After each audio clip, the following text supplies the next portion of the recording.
Welcome to Kenton Teaches. Enjoy the video. You start by powering and identifying the E1. This matters because wrong voltage fries the unit. First, check the label for 12V versus PoE and choose an appropriate adapter or PoE injector.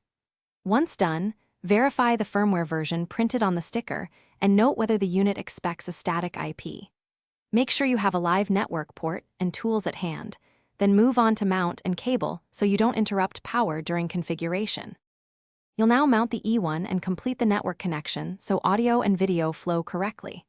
Drill and secure the bracket at recommended height, route the Cat5e or Cat6 cable through the gasket to protect from weather, and terminate to an RJ45 connector if needed.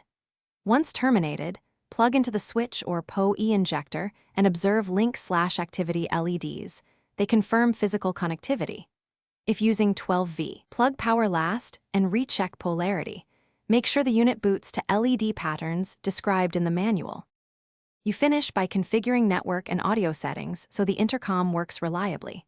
Log into the E1's web UI using the DHCP-assigned IP or vendor discovery tool, then immediately change the default admin password and configure static IP if required. Set audio gain, speaker volume, and SIP or cloud credentials, then save and reboot.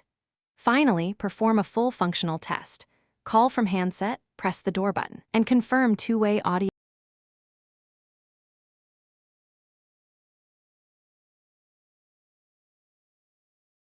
Thanks for watching. Please subscribe if this video was helpful.